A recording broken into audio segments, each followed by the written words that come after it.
Capítulo 4. La obra de la redención. En el capítulo anterior hemos visto el pecado y sus consecuencias. En esta oportunidad vamos a resumir la obra de la redención que hizo Cristo Jesús para rescatar al hombre del poder del pecado y de la muerte. Ya vimos que, por la transgresión de un hombre, Adán, el pecado entró en el mundo. Esto lo dice Romanos 5:12.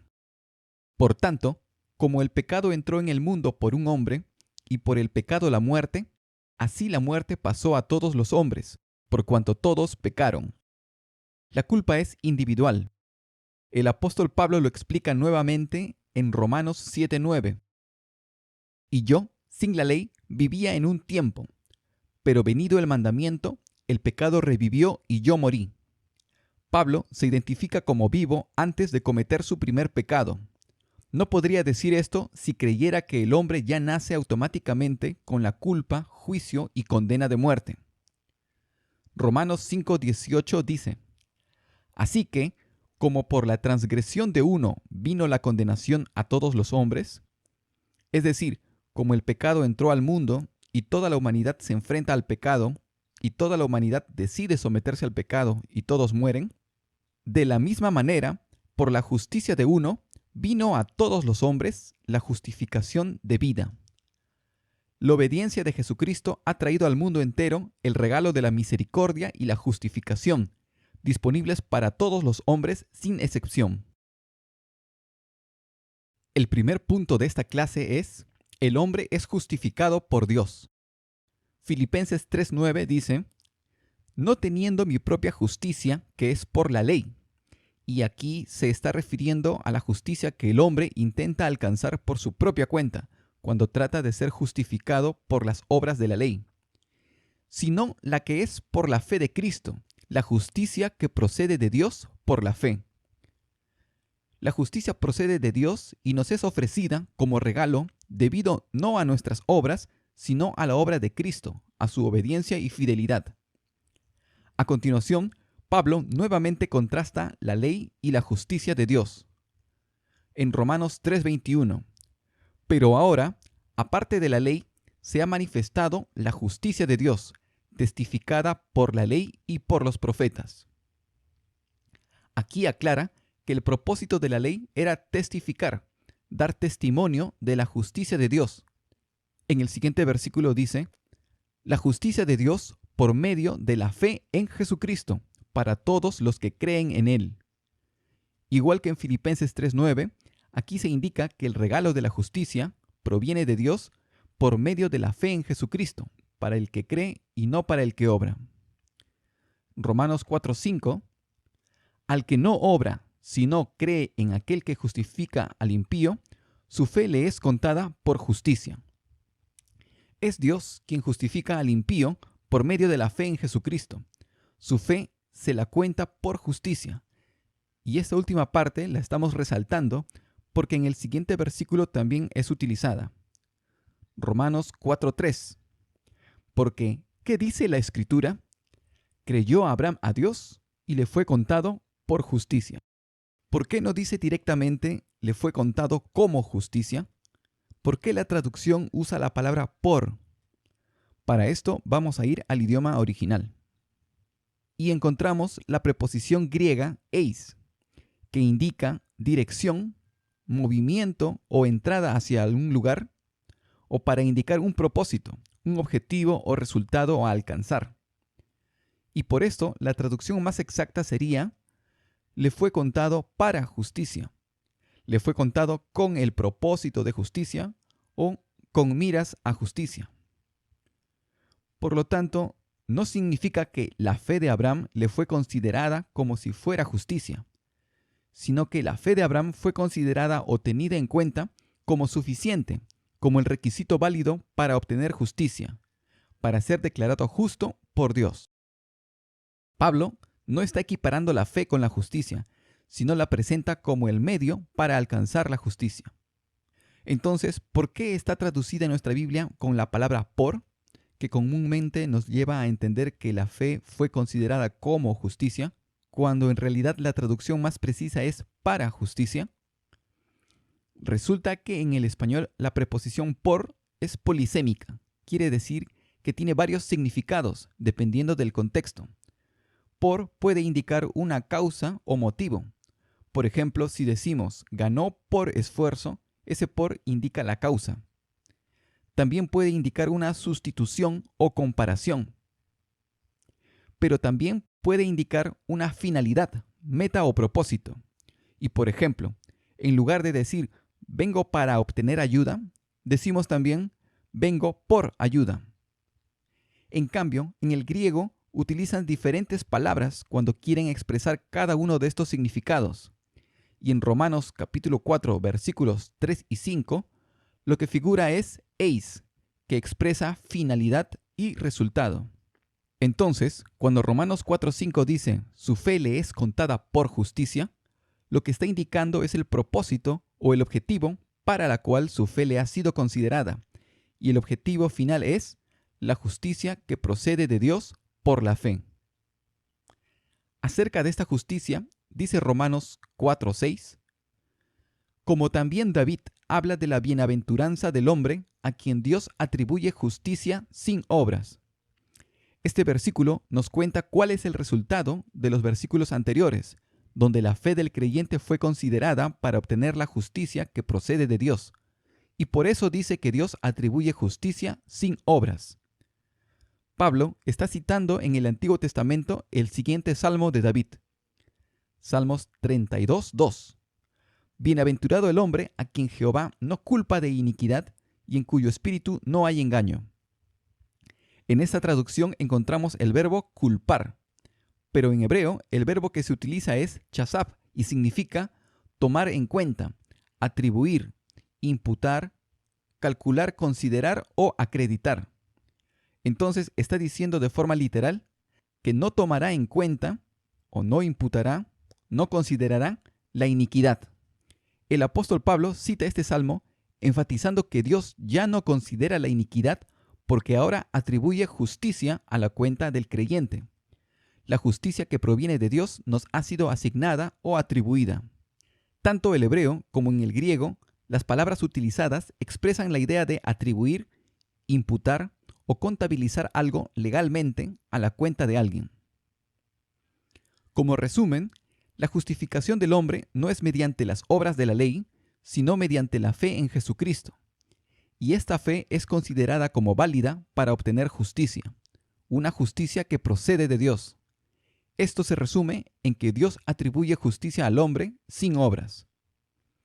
A veces vemos este término de atribución o imputación, cuyo significado es de tipo contable o legal, y lo tomamos como si fuera el mecanismo o principio por el cual Dios justifica al hombre y por el cual se lleva a cabo la transferencia de justicia a nuestra cuenta. Pero la palabra imputación o atribución solo está indicando el resultado legal o contable. No describe el mecanismo de la justificación ni explica el cómo o el por qué recibimos la justificación por parte de Dios. Por este motivo, en la clase de hoy vamos a revisar qué dice la Biblia sobre la obra de la redención de Jesús, ese acto de justicia que menciona Romanos 5:18, y que dice que trajo al mundo la justificación de vida para toda la humanidad. Vamos a ver que esa justificación que nos fue atribuida gratuitamente a quienes creímos en Jesús, llegó a nosotros por un plan y diseño legal que Dios determinó con precisión. El segundo punto de esta clase es el propósito eterno de Dios. Para esto, vamos a comenzar con la primera promesa de salvación que registra la Biblia. En Génesis 3:15, donde Dios le dice a la serpiente que engañó a Eva: y pondré enemistad entre ti y la mujer, y entre tu simiente y la simiente suya. Este te herirá en la cabeza, y tú le herirás en el calcañar. Este anuncio de salvación no fue una reacción de Dios ante la entrada del pecado. Dios no planificó esto luego de la caída del hombre. Efesios 3:9 dice: y de aclarar a todos cuál sea la dispensación del misterio escondido desde los siglos en Dios, que creó todas las cosas. Aquí habla de un misterio que se mantuvo escondido en Dios desde los siglos, desde la eternidad.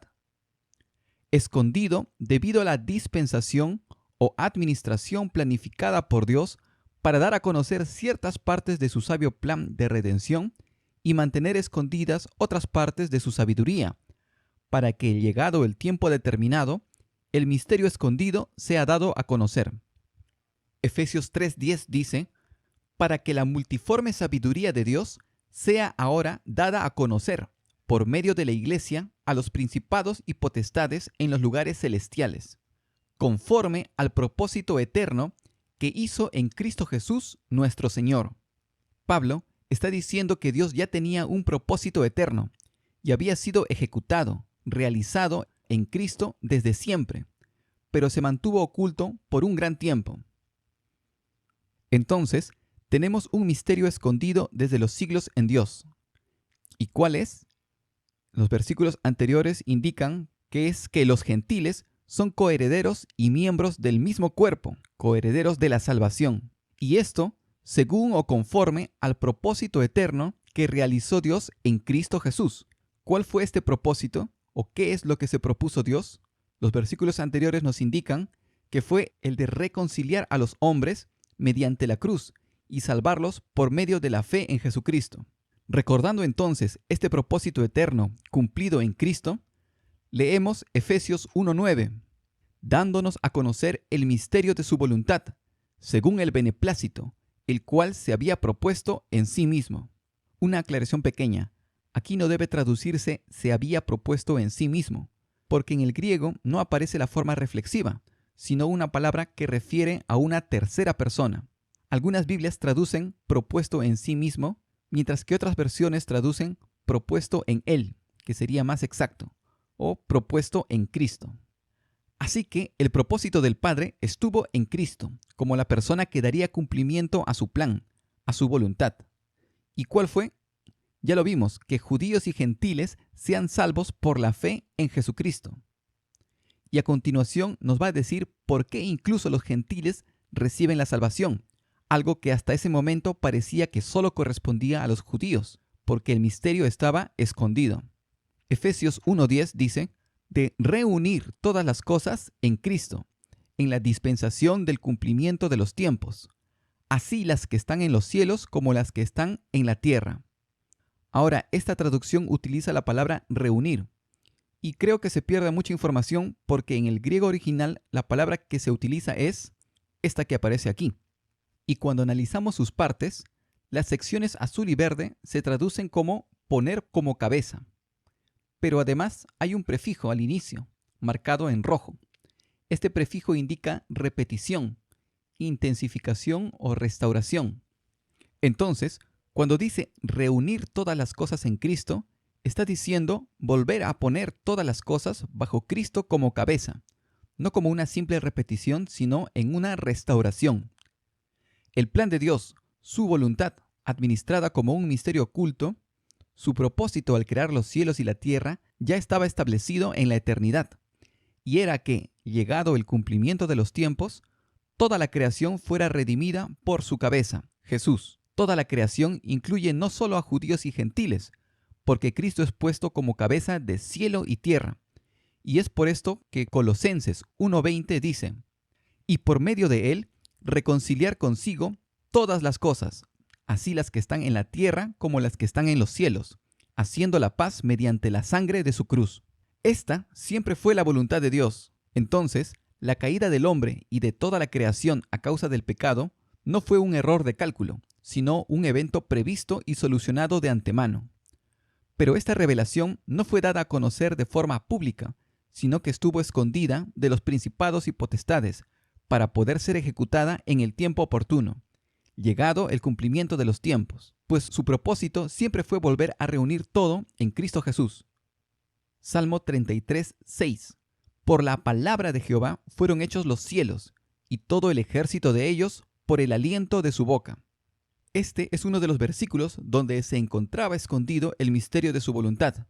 Debido a su plan, Dios no declaró directamente en el Antiguo Testamento que quien creó los cielos y la tierra juntamente con él fue el Hijo, el Verbo eterno, ni que ese Hijo era la imagen misma de la sustancia del Padre, o que toda la creación fue hecha por él y para él y subsiste por su poder. Pero ahora, cumplido el tiempo, la Iglesia de Cristo ha sido capacitada para comprender esta multiforme sabiduría de Dios y proclamar esta revelación. Colosenses 1:16 dice: porque en Él fueron creadas todas las cosas, las que hay en los cielos y las que hay en la tierra, visibles e invisibles. Todo fue creado por medio de Él y para Él. Y en el versículo siguiente dice: y Él es antes de todas las cosas, y todas las cosas en Él subsisten. Todos estos versículos en el Nuevo Testamento declaran el misterio de la voluntad, el propósito eterno de Dios. No solo están completando un vacío en la historia, de que Jesús estuvo presente en la creación. Dicen que no solo Él creó el mundo, sino que lo viene sustentando todo este tiempo, por medio de su poder. Salmos 39:9 dice: porque Él dijo y fue hecho. Él mandó y existió. La palabra en hebreo es amat, y significa mucho más que existir. Es estar en pie, mantenerse firme, sostenerse o permanecer. Entonces, cuando Salmos dice que Dios mandó y se estableció o se sostuvo, nos indica que la creación permanece firme y estable como resultado de su mandato. Es decir, la creación no fue un evento que sucedió en el pasado, sino un estado continuamente sostenido por el poder de su palabra. Todos estos versículos nos están diciendo que Jesús siempre fue cabeza de la creación. Él la creó, para Él fue creada y Él la sustenta. Por eso Efesios 1:10 habla de volver a poner a Jesús como cabeza, de reencabezar todas las cosas en Cristo para redimirlas. La Biblia solo menciona a Jesús como cabeza. Ninguno otro ha tenido este estatus, porque la función de una cabeza es la de sustentar. Y gracias a que ha sido revelado el misterio que estuvo escondido, ahora sabemos que la otra función de la cabeza era la de redimir. Sería imposible para cualquier hombre haber cumplido alguna vez el rol de cabeza, porque no se trataba solo de redimir a los hombres del pecado, sino de restaurar todo el cosmos, el universo entero. Lo visible y lo invisible debían ser restaurados y sujetados a la cabeza, la cual siempre ha sido Jesucristo, el Verbo eterno. Es en este sentido que Jesús es llamado primogénito, un término que en hebreo significa mucho más que el primer nacido. Colosenses 1:15 dice: Él es la imagen del Dios invisible, el primogénito de toda la creación. ¿Por qué lo llama primogénito? En el siguiente versículo lo explica. Porque en Él fueron creadas todas las cosas, las que hay en los cielos y las que hay en la tierra, visibles e invisibles. Luego dice: todo fue creado por medio de Él y para Él. La Escritura muestra que este título de primogénito puede transferirse o asignarse. Por ejemplo, Jacob recibió la primogenitura a pesar de no ser el primer hijo en nacer. Del mismo modo, de los 12 hijos de Jacob, José fue quien fue llamado primogénito. Y también de los 2 hijos de José, Efraín y Manasés, fue el segundo quien fue hecho primogénito. Finalmente vemos que Dios dice que hará de David su primogénito, lo que demuestra que en Cristo la primogenitura también significa supremacía, pero en su caso es supremacía sobre todo, y no un orden de nacimiento. Es un estatus de herencia, preeminencia y dominio. Colosenses 1:17 dice: y Él es antes de todas las cosas, y todas las cosas en Él subsisten. En el versículo siguiente dice que inclusive es hecho primogénito de entre los muertos para que en todo tenga preeminencia. Y es este estatus de primogénito lo que le otorga dominio, autoridad sobre la creación, y por esa autoridad sustenta la creación entera, porque tiene derecho sobre la creación. Fue creado para Él, para el primogénito. Entonces, este misterio revelado dice que Jesús, quien resultó ser el creador del cielo y tierra, de lo visible e invisible, la cabeza que sustenta todo lo creado, así como sustenta toda su creación, de igual forma ha vuelto a ser puesto como cabeza de cielo y tierra para redimirla en el cumplimiento de los tiempos según su propósito eterno. Porque Jesús es cabeza de la creación, porque la creación fue hecha por medio de Él y para Él, su obediencia y su obra redentora tienen el poder y la autoridad de afectar toda la creación para restaurarla. Ningún hombre hubiera podido, por más obediente que fuese, afectar y restaurar toda la creación. ¿Y por qué la necesidad de volver a ponerlo como cabeza para sustentar la creación, si ya lo ha sido desde el principio? Acabamos de ver que la respuesta tiene que ver con que esta vez habla de redención. Y para esto hay un componente adicional que lo vamos a ver más adelante. Mientras tanto, vamos a mirar qué sucedió con el hombre durante todo este tiempo. Romanos 5:14 dice: no obstante, reinó la muerte desde Adán hasta Moisés. ¿Por qué hasta Moisés? ¿Qué sucedió en época de Moisés? Y este es nuestro tercer tema: la llegada de la ley y los sacrificios. En Génesis 3:24 dice: echó pues fuera al hombre y puso al oriente del huerto de Edén querubines y una espada encendida que se revolvía por todos lados para guardar el camino del árbol de la vida. Dios advirtió a Adán: ciertamente morirás. Y cuando éste pecó, fue destituido de la gloria de Dios, echado del huerto de Edén, y el camino a la presencia de Dios quedó cerrado, clausurado, custodiado por dos querubines, desde Adán hasta Moisés. Hubo un gran cambio en la tierra cuando Dios reveló por medio de Moisés una porción de su voluntad, un poco de su justicia y su propósito eterno. El apóstol Pablo dice que con la llegada de la ley terminó el reino absoluto de la muerte sobre todos los hombres. No fue derrotada, pero dejó de tener el dominio absoluto sobre la humanidad y la creación. ¿Por qué? Éxodo 25:8. Y harán un santuario para mí, y habitaré en medio de ellos. Ahora mismo Dios iba a morar con su pueblo. Para esto fue construida una tienda para Dios, un santuario en cuyo interior habría un lugar, el lugar santísimo, donde habitaría la presencia de Dios. Ahora, con la llegada del pacto, era posible para un hombre, el sumo sacerdote, pasar a través de los querubines para acercarse nuevamente a la presencia de Dios. Y esto era posible únicamente por medio de un sacrificio de sangre que removiera su pecado, que limpiara la iniquidad del hombre, para que éste tenga acceso al camino que lleva a la presencia de Dios, y para que Dios pueda morar nuevamente con su creación. Éxodo 29:43. Allí me reuniré con los hijos de Israel, y el lugar será santificado con mi gloria. Levítico 26:11 dice: y pondré mi morada en medio de vosotros, y mi alma no os abominará, y andaré entre vosotros, y seré vuestro Dios, y vosotros seréis mi pueblo. Cuando dice y andaré entre vosotros, habla de una comunión muy estrecha. Nos recuerda cuando se paseaba en el jardín del Edén para tener comunión con Adán y Eva. La presencia de Dios en medio de su pueblo puso fin al reino de la muerte en la tierra. Para que su pueblo no perezca a causa de sus pecados, para acceder a la presencia de Dios a través del velo y de los querubines, se necesitaba quitar el pecado.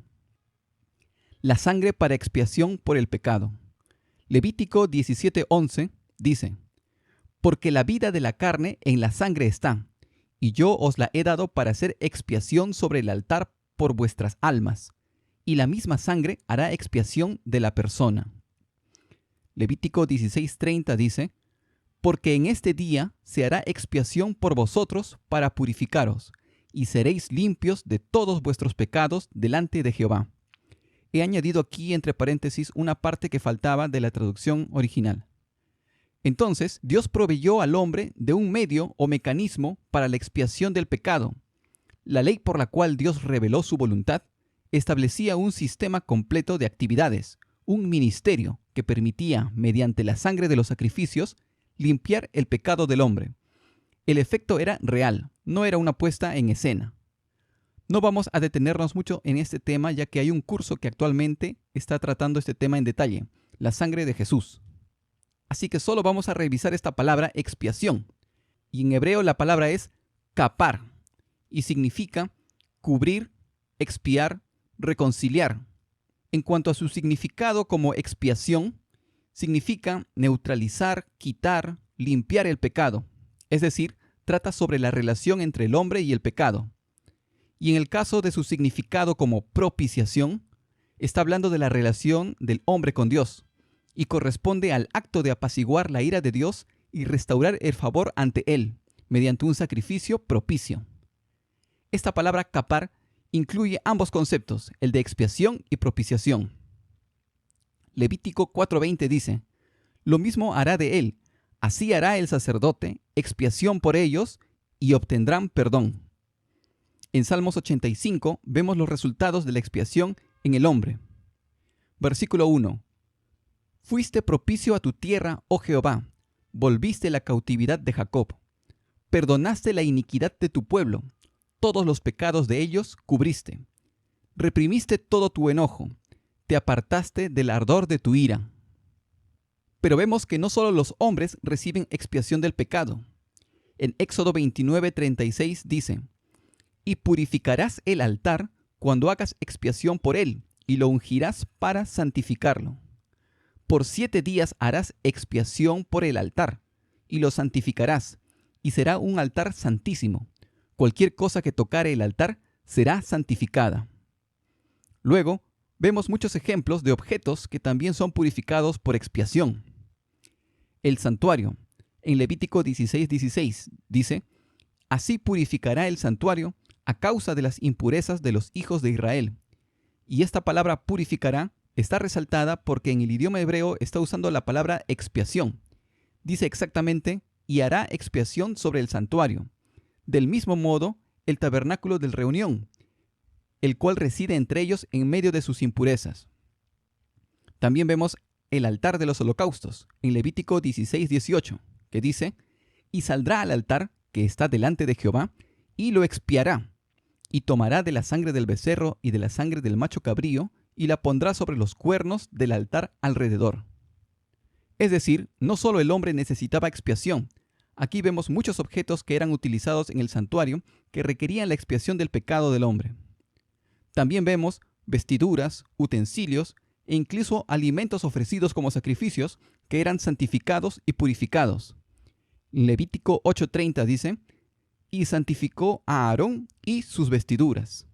En Números 7:1 leemos: Y asimismo ungido y santificado el altar y todos sus utensilios. En Levítico 6:25 está hablando acerca de las ofrendas que eran comidas por los sacerdotes. Y dice: En lugar santo será comido, en el atrio del tabernáculo de reunión. Todo lo que tocare su carne será santificado. Aquí la ley está enseñando que el pecado contamina toda la creación. El pecado mancha incluso a los objetos, y toda la creación necesita ser expiada del pecado. Pero hay algo más que enseñaba la ley de los sacrificios y la expiación. Y este es el cuarto tema. La ley del antiguo pacto no traía vida eterna al espíritu. La ley, entregada por medio de Moisés, fue dada a un pueblo terrenal, Israel, con promesas y bendiciones para ser disfrutadas en la tierra prometida.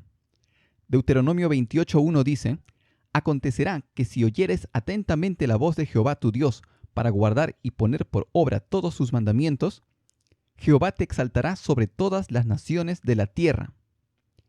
Y vendrán sobre ti todas estas bendiciones y te alcanzarán. Bendito serás tú en la ciudad, y bendito tú en el campo. Bendito el fruto de tu vientre, el fruto de tu tierra, el fruto de tus bestias. Nada aquí apunta a una herencia celestial. Todas las bendiciones son materiales, agrícolas, familiares y territoriales. Levítico 26:3 dice: Si anduviereis en mis decretos, yo daré vuestra lluvia a su tiempo, y la tierra rendirá sus productos, y comeréis vuestro pan hasta saciaros, y habitaréis seguros en vuestra tierra. La vida bajo la ley estaba centrada en la preservación física, la fertilidad y la prosperidad terrenal. Sí, promete una largura de días que se puede entender como una sombra de la resurrección y vida eterna, pero no la revela explícitamente. Eclesiastés 9:5 dice: Porque los que viven saben que han de morir, pero los muertos nada saben, porque su memoria es puesta en olvido. Y el versículo 6: También su amor y su odio y su envidia fenecieron ya, y nunca más tendrán parte en todo lo que se hace debajo del sol. Debido a que la revelación de Dios en este tema, sobre la muerte, resurrección y vida eterna, se encontraba limitada, el entendimiento que tenían muchos israelitas en tiempos antiguos sobre la muerte y resurrección estaba incompleto. Aún cuando los profetas mencionaban, por ejemplo en Isaías 26:19, tus muertos vivirán, sus cadáveres resucitarán. O en Ezequiel 37:12, donde dice: He aquí yo abro vuestros sepulcros, pueblo mío, y os haré subir de vuestras sepulturas, y os traeré a la tierra de Israel. Muchos de los judíos interpretaban únicamente esto como una alegoría de la restauración de Israel. Tenemos Daniel capítulo 12, versículo 2. Y muchos de los que duermen en el polvo de la tierra serán despertados, uno para vida eterna y otros para vergüenza y confusión perpetua. Este es el primero y casi el único texto del Antiguo Testamento que presenta sin lugar a dudas una resurrección real para el hombre. Pero aún así, los saduceos, por ejemplo, un grupo de judíos que vivieron en tiempos de Jesús y de los primeros cristianos, no creían en la resurrección, justamente porque solamente consideraban como inspiración de Dios los 5 primeros libros, la ley de Dios. Incluso hoy hay algunos cristianos que citan estos versículos, que solo reflejan el pensamiento no renovado de antiguos israelitas, pero los toman como versículos que describen una realidad.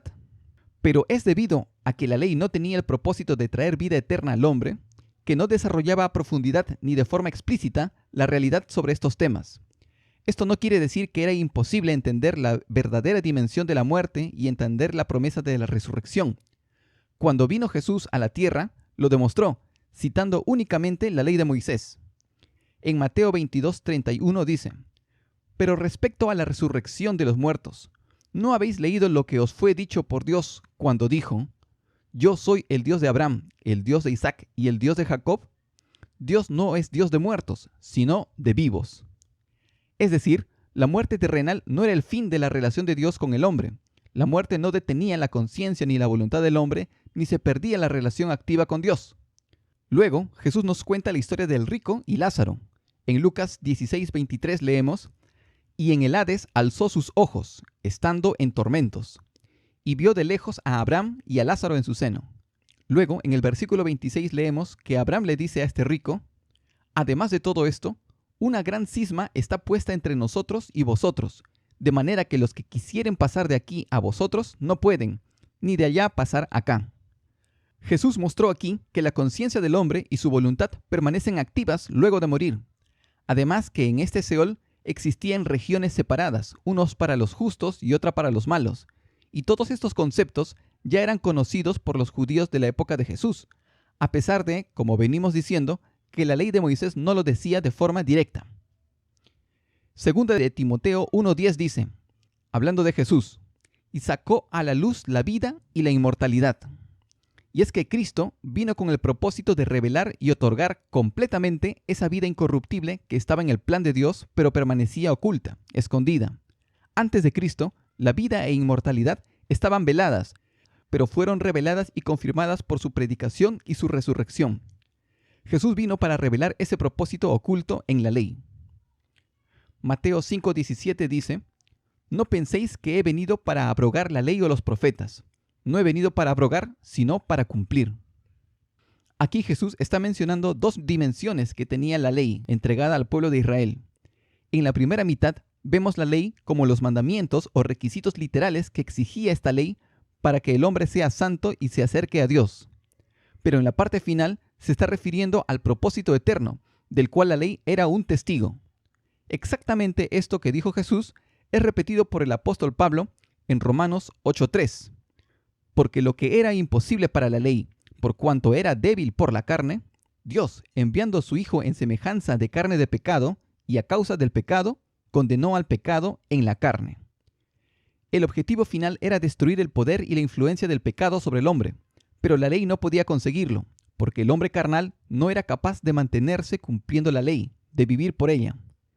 Y sí, los sacrificios del antiguo pacto limpiaban realmente a los hombres del pecado, pero luego de esta expiación, ese israelita buscaba alcanzar su propia justicia, tratando de ser perfecto por su propio esfuerzo. Eso le era imposible. Y por otro lado, la ley y los sacrificios no tenían la capacidad de cambiar el interior del hombre. Por esto eran necesarios los sacrificios continuos para mantener al hombre en comunión con Dios. Leemos en Levítico 16:34, y esto tendréis como estatuto perpetuo, para hacer expiación una vez al año todos los pecados de Israel.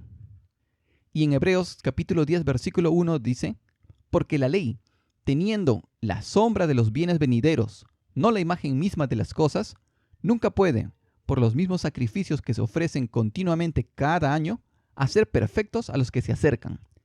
Es decir, lo que ofrecía la ley de forma literal, todas esas promesas y bendiciones terrenales, esas no eran el objetivo final para alcanzar, eran solo una sombra de los bienes venideros, es decir, de las promesas verdaderas y perfectas.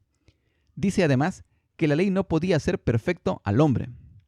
Entonces, ¿cómo podía saber un israelita de la antigüedad de que esa ley que habían recibido para cumplir y obedecer solamente era la sombra de una realidad mucho mayor, que obviamente debían cumplirla, pero no para alcanzar justicia, sino para ser guiados, para discernir cuál era la verdadera voluntad perfecta de Dios? Porque Dios no engañó a Israel cuando les dio su ley y las promesas. Entonces leemos en Números capítulo 19, versículo 11, que la ley indica: el que tocare cadáver de cualquier persona será inmundo 7 días. Luego en el versículo 16 dice: y cualquiera que tocare algún muerto a espada sobre la faz del campo, o algún cadáver, o hueso humano, o sepulcro, 7 días será inmundo. El versículo 22 dice: y todo lo que el inmundo tocare será inmundo, y la persona que lo tocare será inmunda hasta la noche. Esto demuestra que el sistema levítico no podía destruir el poder de la muerte. Aquel israelita no podía entrar al santuario, no podía participar en los sacrificios o de las comidas consagradas, y debía purificarse. El israelita también debía cuidarse de comer ciertos animales, llamados impuros. Si los comía, quedaba ritualmente impuro. En Levítico 11:43 dice, acerca de estos animales impuros: no hagáis abominables vuestras personas con ningún animal que se arrastra, ni os contaminéis con ellos, ni seáis inmundos por ellos. Hay otros mandamientos dados por Dios que definitivamente no podían cumplirse de forma literal o terrenal. Mostraban cuál era el propósito espiritual de estas sombras que ellos practicaban. Deuteronomio 10:16. Circuncidad, pues, el prepucio de vuestro corazón, y no endurezcáis más vuestra cerviz. También en Oseas, capítulo 6, versículo 6, que Dios dice: misericordia quiero, y no sacrificio, conocimiento de Dios más que holocaustos. Entonces, ¿cómo era posible que Dios mismo, por medio de Moisés, haya dado instrucciones a los israelitas de ofrecer estos sacrificios, para luego decir: misericordia quiero y no sacrificio? Dios habla por medio del profeta Jeremías, en el capítulo 7, versículo 22, y les explica al pueblo de Israel por qué debían dar más importancia a la obediencia y a la misericordia que a los sacrificios que habían sido instituidos posteriormente al encuentro de Dios con su pueblo. En Jeremías capítulo 7, versículo 22 leemos: porque no hablé yo con vuestros padres, ni nada les mandé acerca de holocaustos y de víctimas el día que los saqué de la tierra de Egipto. Mas esto les mandé, diciendo: escuchad mi voz, y seré a vosotros por Dios, y vosotros me seréis por pueblo, y andad en todo camino que os mande, para que os vaya bien. Todos estos textos dejan ver que el sentido profundo de la ley era moral y espiritual, y que los ritos eran un medio de enseñanza, no el objetivo en sí. Así, quien leía la ley con discernimiento podía entender que su propósito no era el literal, sino que daba testimonio de un propósito mucho más grande, el propósito eterno de Dios, tal como dice Romanos 8:3, que la ley enseñaba que la debilidad en el hombre estaba en su carne, pero esa debilidad no lo condenaría, puesto que Dios envió a su Hijo, no para anular o detener la ley, sino para cumplirla, porque el Hijo, aunque vino en semejanza de carne de pecado, no tenía la debilidad del hombre pecador, y al cumplir la ley, abrió un nuevo camino a través de su carne, y por tanto relegó el poder de la muerte a únicamente la carne humana. Jesús reprende a los fariseos por no haber tenido en cuenta este discernimiento de la ley. En Mateo 23:23 les dice: «Ay de vosotros, escribas y fariseos hipócritas, porque diezmáis la menta y el eneldo y el comino, y dejáis lo más importante de la ley, la justicia, la misericordia y la fe. Esto era necesario hacer sin dejar de hacer aquello». De manera que los fariseos y muchos otros siguieron la ley como un medio para alcanzar justicia, pero no miraron la justicia de Dios que se encontraba atestiguada en esta ley, y no vieron la realidad a la que apuntaba la ley que les había sido confiada. Como resumen, hemos visto que el propósito eterno de Dios estuvo siempre en Cristo. Su propósito estuvo escondido para ser revelado públicamente en los últimos tiempos, cuando Jesús se hizo carne. Y era necesaria esta venida del Hijo de Dios, para que pueda cumplir en semejanza de hombre y como primogénito de toda la creación, todo lo que la ley había atestiguado. Esta ley requería que Israel obedezca todos sus mandamientos, pero no para otorgarles justicia, sino para enseñarles que el verdadero sacrificio no era la de un animal, y que la verdadera circuncisión era una operación interior del hombre, que necesitaban discernir entre lo puro e impuro, teniendo los mandamientos de Dios en sus corazones. Para esto necesitaban alcanzar la justicia que viene por medio de la fe en la sangre de Jesucristo, cabeza de toda la humanidad y de toda la creación, de lo visible e invisible, quien resultó haber sido el creador y sustentador de toda la creación, y era por tanto quien tenía la autoridad y capacidad para redimir a toda la creación y expiar el pecado del mundo.